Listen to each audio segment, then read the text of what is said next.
Hey guys, and welcome back to my podcast. I hope that you're all doing okay.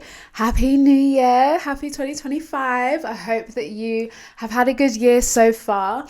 And it's very late in January to be saying Happy New Year. We're literally nearly at the end, but I've been so ill. I've literally been so ill. This is like the first week that I've actually felt anything remotely close to just normal. So didn't want to rush it because obviously I'm coming back serious this time. Like, we're actually here every Sunday, so I didn't want to come back and still be like under the weather and not be able to deliver and all of that kind of stuff. So yeah, I feel so refreshed, so ready for the new year. I'm so excited for 2025. I just feel like it's going to be such a good year. And yeah, let me fill you in. Let's go back to Christmas. So I hope everybody had a really, really lovely Christmas period. If you're not like Christian or you don't celebrate Christmas in that way, then I hope you just had a good holiday in general. If you didn't even get a holiday because you were working, then I hope that work was not too stressful for you over the holidays. But yeah, I thoroughly enjoyed Christmas so much. This year, normally me and my fiance, we go to spend it with family, of course, but this year, after the year that I had and just in general, I really wanted something just stripped back, like just chill. I really wanted to chill. Feel like a lot happened for me in 2024, and you know me, you got the vibe by now. I like to reflect. Like I like to sit and reflect. I like having time to reflect on the year, how it's gone, what I've learned for the year as well. And sometimes it's a bit hard to do that when there's just too many plans going on or just too much going on with Christmas. And I feel like the holiday for me, the most important part about that December holiday is just having the opportunity to reset and just chill out and literally, as I said, reflect about the previous year, the upcoming year, and just, yeah, really unpack things. So we had such a lovely Christmas doing that. Obviously, we still kept things going. We still kept tradition going. We decorated the flat, which was really fun. Also cooked as well. Like, me and my fiance, one thing, like, we like to chef it up. Like, we are actually really good cooks, so we did the whole shebang. We had like the Christmas traditional, you know, going on with the Yorkshire puddings, pigs in blanket, Brussels sprouts, all of that kind of stuff. We had all the traditional stuff, and then I also made some jollof rice, of course.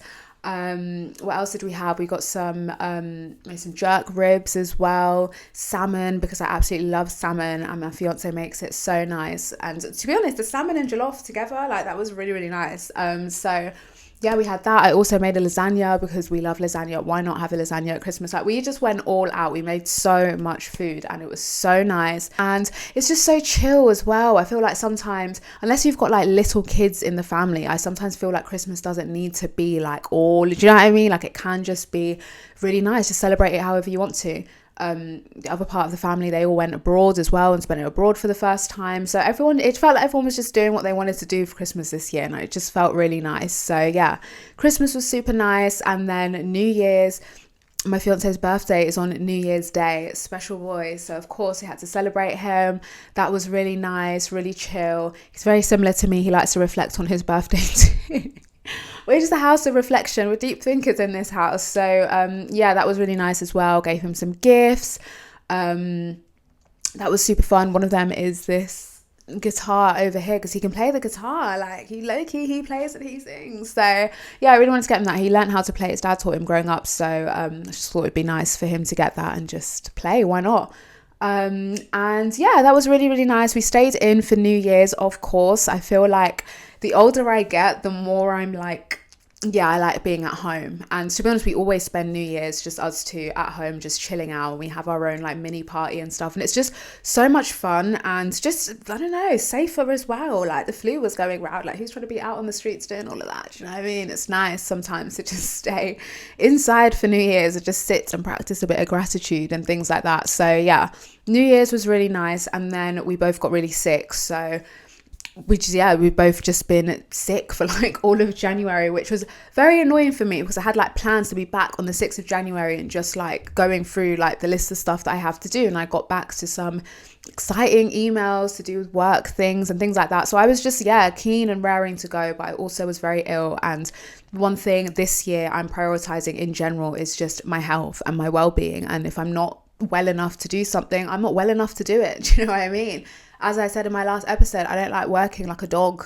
Why? You know what I mean? I don't find it to be a badge of respect or whatever to work when you're sick. Like, just be sick, get yourself back to full health. Do you know what I mean? So definitely was prioritizing that for sure. Now I just feel like just ready to go for 2025.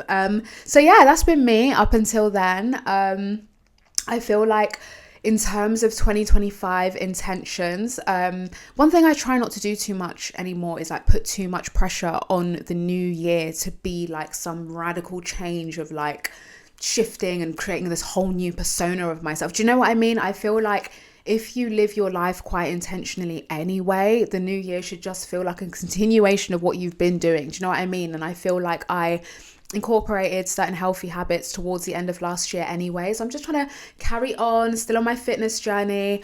Hot girl walks have been put on pause because it's too cold for that shit. I'm not walking around outside in the cold, so that's been put on pause, but I'm still doing my Pilates, and yeah, just really good. I think I might sign up for the gym as well. I'll go with my fiance, because sometimes, you know, girls know what it's like going to the gym by yourself. A lot of men in the gym are not trying to be in the gym to work out. They're trying to be there as a place to scout, you know, girls and stuff like that. And I don't really like that. I'm there to concentrate. So when I go with my fiance, I'm a personal bodyguard, so I can just work out and it's all just chill. And so yeah, I'm excited to go back to the gym. But in the meantime, I've been doing my Pilates and that's been going well. Feel like, again, as I said, my health and fitness is something that I'm really trying to prioritize this year, because it's so important. I want to get into healthy habits when it comes into fitness and things like that before I'm 30, and just have it be a part of my lifestyle rather than this separate thing that I feel like I have to force myself to do. Do you know what I mean? So yeah, that's a top priority for me. Self-care in general, putting myself first in that way and prioritizing just my mental health, my peace, in all aspects, because one thing that I definitely learned in 2024 when it comes to that is that there's very few people who actually sit and think, I feel like we need to be mindful of like Black women's mental health. I feel like we need to be mindful of the way that we treat Black women in certain spaces. No one ever really stops to think that. And I feel like as a Black woman, especially as I've been talking about being a dark-skinned Black woman as well, you really need to fight to carve out that time to prioritize yourself, because in a lot of spaces where we exist, in the workplace, elsewhere, your thoughts, your feelings, your mental health, your capacity to actually tolerate and deal with stuff is not seen as a priority in spaces. And you do have to advocate for yourself in that way and just be like, actually, that's too much work. Actually, I don't have the capacity to do that. Actually, I don't want to do that. You're allowed to also, say things like that as well. So I'm 100% looking to do more of that this year.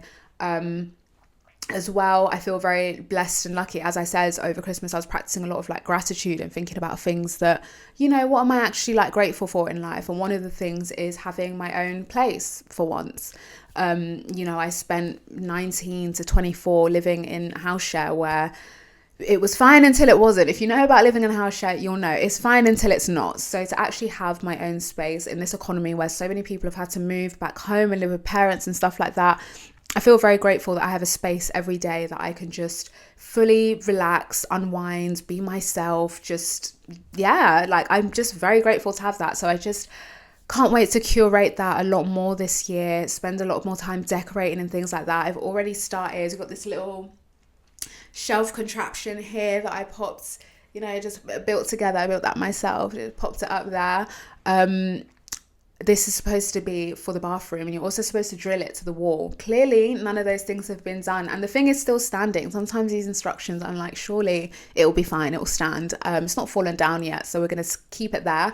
I did intend to put like magazines and stuff on it, but the magazines don't fit, so I'm now going to come up with a different way to display all of my magazines and stuff that I collect. So yeah, I'm just excited to like basically get back into my hobbies, because I realized for me, when I sat and thought about, things and situations and whatnot that bring me joy, I love like just DIY stuff. I've always loved that so much, and just making my space my own. Like even when I lived in that house share, like it was long, but I really took the time to create, my little room, my little space that was just for me, and it just brought me so much joy and peace as well, like knowing that I had this little haven of mine where I could just be myself fully and really unwind and unpack and work and be creative and stuff. I really love that. So I want to remodel that this year and spend some serious time doing that I've already got some prints and stuff that I want to put up. Like, yeah, like it's all go, go, go. So I'm excited for that. If you are in a similar position as well, because I feel like, I don't know, it felt like a lot of Black girls last year were collectively going through it, like just this kind of collective disrespect that felt like it was happening in a lot of different areas. And I feel like, yeah, as I said, it's so important as Black women to really prioritize yourself, because we don't live in a world, and as I've been speaking about my experiences in the UK, we don't live in a country where anyone stops to turn around and think about how Black women are doing. And, you know, I've always prioritized that. I'm someone who started learning about race when I was a teenager, 14. So certain concepts and things that I know about, I've been learning about them, and I've been reading the studies. I've been reading, you know what I mean, the work that the people that, you know, people that I look up to put into to talk about these issues and stuff. So they're very important to me, and it's not lost on me, you know, how I exist in this world and how I'm treated as a result of how I look. So for me, prioritizing myself in 2025 is just so important. And I feel like I'm kind of done helping people in a way, like not in a selfish way, but just in a way of just constantly always bigging people up or trying to push people along with their projects and things like that, and offering like this kind of help. I'm just not really doing that this year. Like it really is just about me and being tunnel vision on my goals. Obviously as well, like this time last year would be around the time when all of that stuff that I spoke about in episode 1 was coming to like a climax. So it was a really difficult time for me, like this time last year. And when I think about where I was last year, where I am this year, how I'm feeling this year, I just feel like it just feels like two different people. I can't believe like all of that happened last year and I felt the way that I did, and I've come full circle, and I now feel just peaceful and calm about where I'm at in life. I really, really like that. And you know, as I said, I'm someone who likes to reflect a lot, and I find oftentimes in reflection you find a lot of answers that you need for where you're going in life, or how you're feeling, why you're feeling the way that you're feeling, where you should be going, what you should be doing, are often in you. They're in your childhood, they're in your upbringing, they're in all of that. And when you sit and actually take the time to reflect on those things and dive into those things and think about yourself, in like to sit with yourself, you realize you've got all the answers that you want really to life. And I feel like I realized that in 2024. It's like actually everything I'm doing, everything I've done, everything I plan to do is all very in line with who I am as a person. All of the things that I care about, all of the things that I've been speaking about like on my platforms for years and years and years, I feel like, yeah, like everything just kind of makes sense. And you know, that is the beauty and that is the power in actually taking time to live a life that's very authentic to who you are as a person.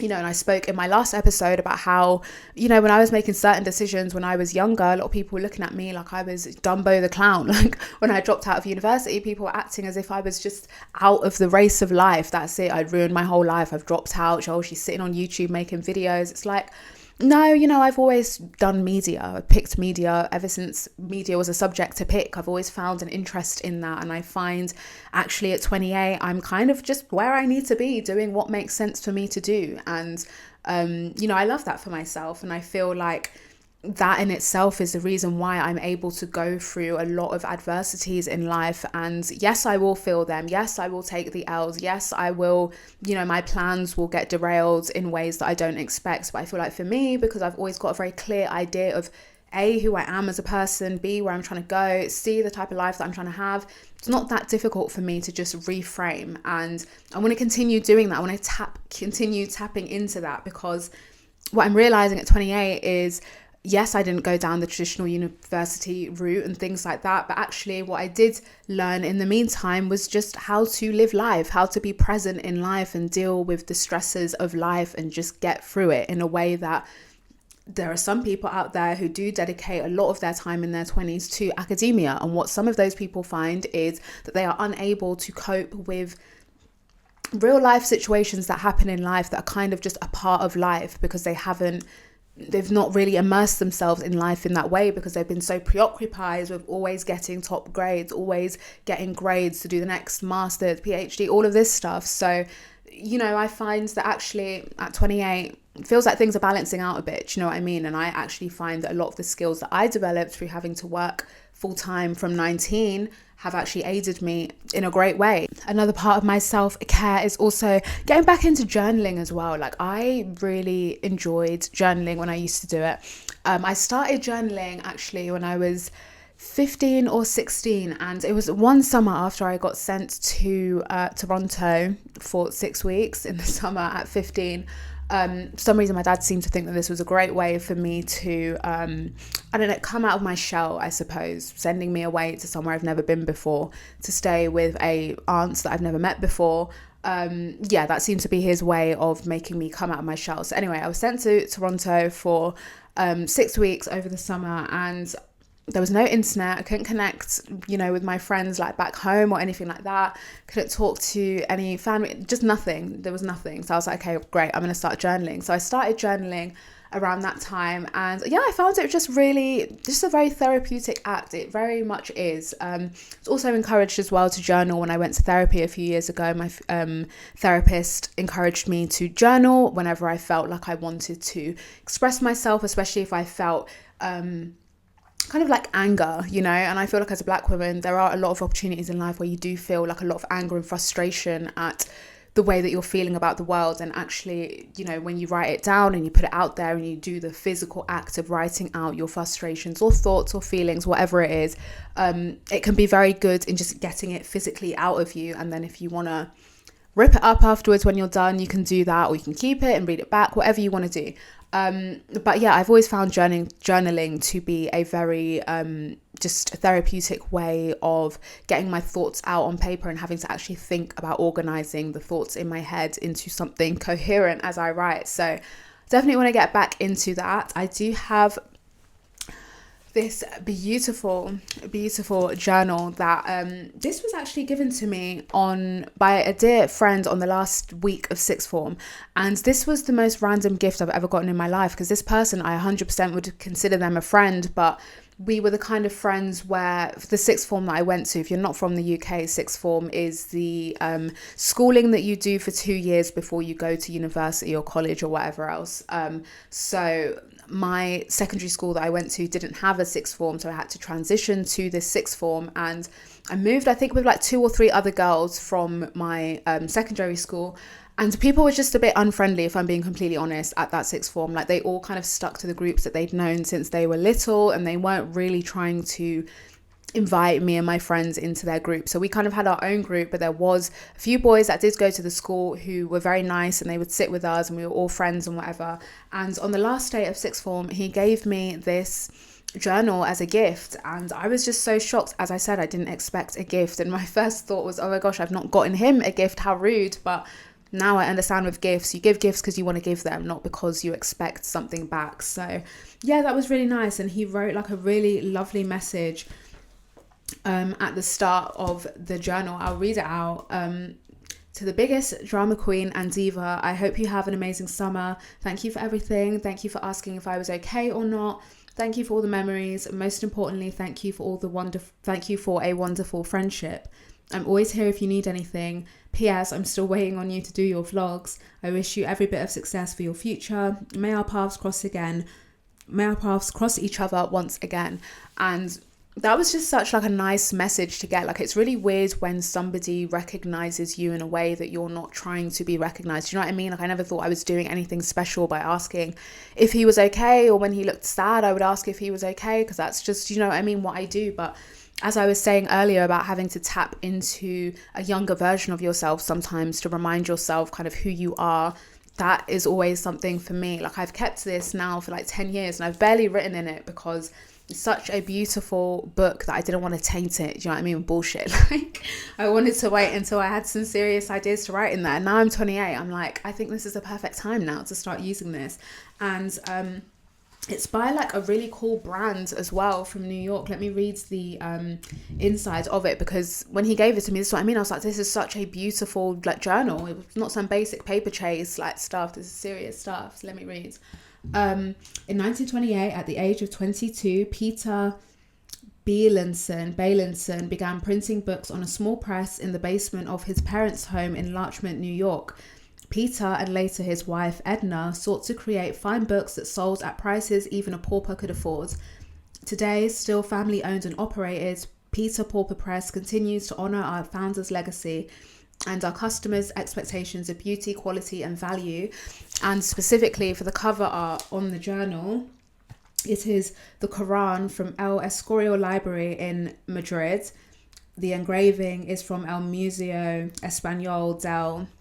I'm going to put some of this on the screen because my Spanish is not that great. I can't speak Spanish at all. 1875. And the photo is by Carbine Tapabor / the Art Archive at Art Resource, New York. So it's just so beautiful, honestly. And yeah, I've always kind of written the most important kind of notes and stuff in here because I didn't want to ruin it with just random musings. But I think having just a special journal that you buy intentionally and have to write down your thoughts and feelings as a Black girl is very, very important. So if you don't have a journal, I definitely would recommend getting one. I plan on really dedicating time to doing that this year because I just think it's such like a good thing to do, and it keeps you in the present moment as well, which is so important.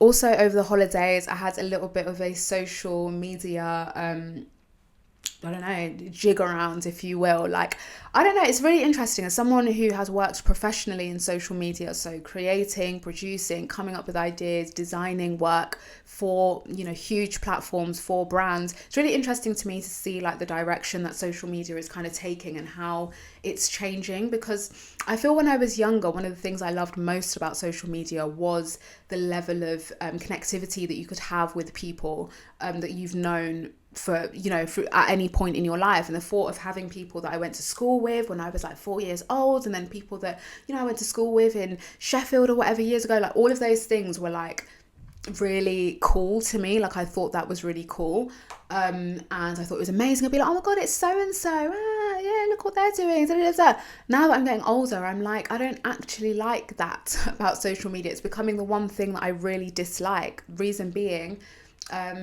I feel like it's not normal in human nature to be so connected to people from your past in such an immediate and constant way. I don't think that that is normal, and I don't think it's healthy either. And I just find that pre-social media, you know, if you moved away from somewhere, you start a new school, you start a new university, you transfer, you get a new job, you just move cities or you move countries or whatever, 9 times out of 10 you're keeping up with a very small portion of those people that you used to know. But I find with social media, you don't ever really get like the ending of a friendship or a relationship with someone because you have them on social media. So you almost, I find it's just not conducive to growth. Do you know what I mean? Because I don't think you're supposed to have and see what everyone that you've ever known ever is doing all the time. And as I mentioned in my previous episodes, as someone who has lived in a lot of places, that adds up. Do you know what I mean? It starts to add up and it starts to feel very stifling, where it's like, oh my gosh, I don't like that. And, you know, a lot of people I've realized as I get older, they're not really committed to growth and development and, you know, learning about themselves, learning about the world, anything like that. You know, they kind of stay pretty much the same. And I am not someone like that. I am someone who prioritizes growth and changing and learning and trying to better myself and learn more about the world and myself and the spaces and people around me. Like, that's a top priority for me. And what I find a lot is that when you try to keep connected to people that you've previously known, they've always got the version of you in their head from when they saw you last. And with social media, there's a lot of people that feel like they are friends with someone because they're sending memes, or, oh yeah, I've got this person here, or I saw this person's holiday last year, or I keep up with that person, I like their post, they like mine. That's not a friendship to me. Like, that's not friends, you know what I mean? Because you've not seen them, you've not had in-depth conversations to see who they are now as people. And it's that kind of it's that kind of that I don't like at all. It just makes me, at this age, I just don't like it anymore. So yes, I have been utilizing, you know, block features and just remove features to blocker.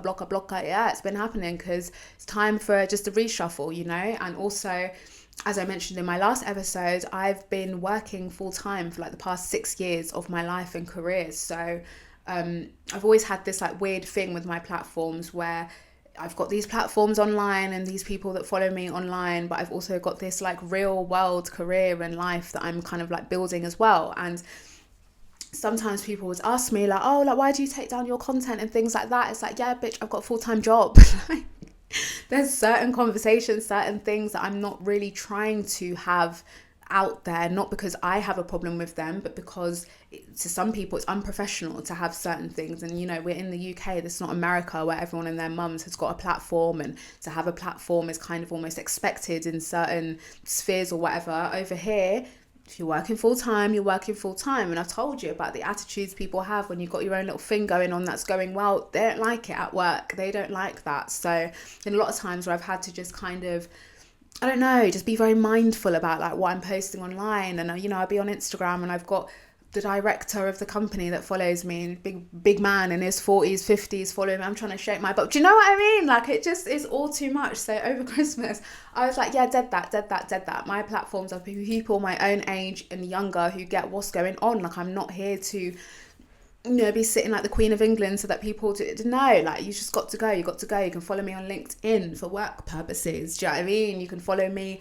on other platforms where that is relevant, but just been trying to curate and just separate like things. And I do think when it comes to social media, you need to curate your experience in a way that feels comfortable for you. Otherwise it all becomes unenjoyable. And I find that when I talk to a lot of people, it's like they're not really enjoying social media anymore. And I think that's why, is because they're just not curating their social media to work and operate how they want it to. So they feel, I don't know, do you know what I mean? So yeah, I'm really glad I've done that. I feel like now I feel so much calmer. I feel like I don't have to have these, separate things going on different platforms. It's just, no, like I'm out of that world now. I'm doing my own thing, and it feels good. So I'm super, super excited. So yeah, I really wanted to just come back, check in with you guys. And in terms of the episodes, yes, I did take some episodes down here and there because, as I said, the podcast was in its development stage. And I think my thing when it comes to the podcast is that at certain times I didn't all the way feel like it was something that was started out of joy and happiness and intention, it's not, wanting to start a podcast is not anything new for me, but I would have liked there to be a launch date. I would have liked there to be a couple of episodes pre-recorded. Do you know what I mean? I had like plans for it, and I feel like because of the situation I found myself in, actually it turns out to be a way for me to continue keeping my skills up to date. Like, social media as an industry, if you work in it professionally, like, you have to be on it with all these different platforms and updates and for me, throughout my career, the way I've found easiest to do that is to maintain my own social media platforms. So I'm always having to learn anyway how to do these new things, what's coming new, the newsletters that I get for certain things. It's all helpful to me. So, and I feel like, starting the podcast kind of started as, in a way, like out of the need to do that. It's like, okay, great, what am I going to do now? What can I do now in the meantime while I'm figuring things out? Cool, let's start the podcast. And obviously the most prominent thing that happened in my life last year that had a significant impact on me was the experience I had at that job and the way that I was treated and the subsequent realizations that I was forced to make as a result. So again, the first episode felt like doom and gloom to me. It was like, oh, what is going on? Now I'm sitting here talking about the corporate world. I've got people emailing me wanting to come on their podcast or come and teach them about Black people at work. And it's like, what the hell is going on? Like, I'm not really trying to do all of that. So I feel like, in a way I kind of not resented having it, but just like, it just didn't feel like it started in a way that I wanted it to start. But what can happen is it can continue in a way that I want it to continue. And actually, when I saw the people and the types of people that were connected with the podcast, and the fact that it felt like a lot of people that had watched me for a long time had also grown up as well and are dealing with similar things and they could relate, it all just felt really like, oh, actually, like this is nice. I really like it. And I was so shocked, as I said in my last episode, about the stats that I got for the episodes. I've only done 6. It's some people's top podcast. It's just, what is going on? It was all very overwhelming. And I just was like, I just don't know really what to do. But I feel like it's so cool to actually have this platform and have this space. And actually, I've always used, especially my YouTube channel, as a place to really talk about things and open up about things. I've always had people who I consider to be very intelligent engage with me and discuss things with me and start conversations and things. And yeah, I feel like I'm at an age where it's like, why wouldn't I lean into this? It makes complete sense. It makes sense with what I do, with what I've done, with what I've been doing for like 6 years of my life. It makes sense. And I'm very proud of it, actually. So yeah, here to continue in terms of finding like episodes and stuff. If this is your first episode you're watching, you can listen to all of them on Apple Podcasts, and then going forward, all the episodes will be on all podcast platforms. You can watch on Spotify, you can watch on YouTube, and yeah, they'll be there every Sunday, back here on the Sundays. And yeah, I'm just raring to go. I'm really excited. I was doing a lot of work over the break in just, as I said, getting the podcast to a place and in a space where I feel like it brings me joy and it's something that I look forward to doing and that I've got more intention with it. So yeah, I'm so excited for 2025. I really, really am. I'm excited to take my life and my career like back into my own hands. I feel like over the years, the amount of times I've had goals on my list for the year that are to do with my career, that, okay, I want a promotion, I want a pay rise, I want to work on this type of project, I want this experience, and it's been out of my hands based on what somebody else believes. Do you know what I mean? Like where in my career someone else decides that I am, or what the business needs or wants, or how much money the business apparently has or wants. I don't like hearing about all that kind of stuff. I really, really don't. I just don't like hearing about that. Don't like my plans being interrupted, especially when I feel very much ready for certain opportunities. I don't like being told that, oh, you can't do that, because I don't like hearing that. So I'm glad that my career is back in my own hands, and that it's all, a lot of my goals and plans for this year are literally, the buck falls with me, which I like, because I like relying on myself to do stuff, because I know how I work and how I operate, and I just like to do my own thing. So yeah, really excited.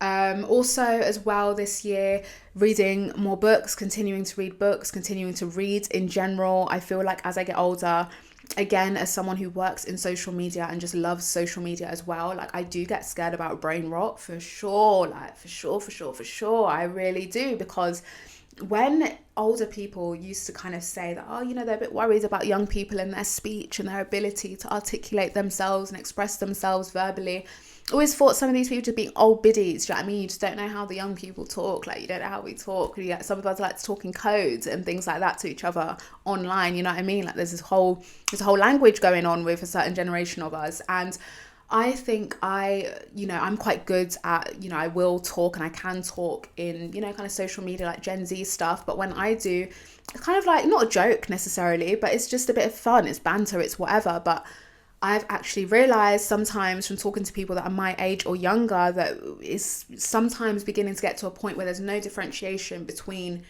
this kind of social media way of talking. I like to call it like TikTok talk and the TikTok personalities. There's no separation between that and just real life and actually talking, needing to talk seriously and express yourself in a serious way. And I definitely think that's down to like just lack of reading, really. So I'm always reading all the bloody time. I read. I like to read books. I like to read articles. I've got I like to read opinion pieces from like newspapers and things like that as well. I just like to learn all the time. I find it good. It keeps your brain like ticking. I love period dramas. I'm a period drama girl. Reason being, people always think it's weird I'm into period dramas. No, one of the main reasons I am is because they speak proper English in those shows. They speak that olden day English. They use the full range of vocabulary. I like that, because some of the ways, I hear people talk, it's just getting concerning. And, even in terms of me consuming content, it puts me off when some people just can't talk like outside of TikTok talk. I don't like that. It scares me. I don't want to get brain rot. So reading books, stocking up on books. I love to read books so much. So more books for this year. I race through them. So I'm hoping to find some new books, some old books that I've had on my list for a long while, and just work my way through this year. So I feel like, this year for me, 2025, I predicted last year, I feel like 2025 is going to be a really, really good year for Black women in general. I don't know why. I just see it happening. I can see it happening already. And I feel like a lot of Black women, especially my age, younger, feel like we're really taking control over our lives and careers and independence and things like that. We're not waiting around anymore for people to tell us, oh, it's your time for this promotion. Oh, it's your time for this opportunity. I don't care about all of that. Like, I just feel like if there is something that you want and you can see it and a path towards it, just do that, and I think I'm just lucky that I've always kind of done my own thing. I don't really care about tradition. I don't care about African culture or what I should be doing or what I should have been doing or this is important to do. I don't care about that, because one thing I've realized about me and my life is it goes exactly how I want it to go when I do what I want to do and what makes sense to me. And I'm excited to continue on with that, and I'm excited to connect with like just new people as well, and just expand my network with people who are like-minded like me, and my friendship network as well into people that are like me and think about the world in the way that I do, and as I explained in my last episode, who are progressive in the way that I'm progressive too, because I don't like people that have just got like old ways of like doing things, like 2025, and you're still like, just, you know what I mean? Like I like people that like to push forward. I like being around positive people that have got positive high hopes for the future, and they can see a world that is exciting for them. So that's how I choose to look at the world. And I think sometimes a lot of people think I'm not affected by things, or it can't be that deep if she's, you know, no, like don't get it twisted. I just like to move forward. Do you know what I mean? So yeah, I'm excited to do that. And if you are on a similar journey this year, if 2024 also like wasn't really your year, or you're disappointed with how it went, then stick with me. Let's really push forward together and start new habits, and just move into a new chapter. This late 20s, this weird late 20s, you know, phase. I'm committed to continuing how I've always been, like just learning and growing every year. So yeah, I'm excited for that. And yeah, as I said, keep up with me across different platforms. I'll be posting on like TikTok and Instagram, all of that kind of good stuff more. So follow me on there. I'm in the process of trying to figure out a way to kind of build a community a bit more as well, for people that do like my podcast and the stuff that I talk about. I know a lot of like mums and grandmas and stuff do send my content to their young black girls and stuff that they know. So I want to find a way to like keep the conversation going outside of the podcast and create a really safe community for black women to talk about things that affect us, and not even just for black women, for just any modern women, and for people that respect black women as well and like to see black women thrive. It's a space for them to be involved as well. It's not solely for black women, but people that are committed to seeing black women do well in a very honest and real way. And because I don't like the kind of, you know, bullshit of some certain spaces where it's, I told you before about the shucking and driving to get opportunities. I don't like doing that, and I don't like being involved in things that feel like that. So yeah, those are my kind of top level goals and stuff for this year. I'm just, as I said, so excited for 2025. And yeah, thank you so much for listening to this episode. I'm going to wrap it up now. It's just a little start of the year starter, get everyone back on track, and see you next week. I hope you have great productive weeks, and yeah, bye guys.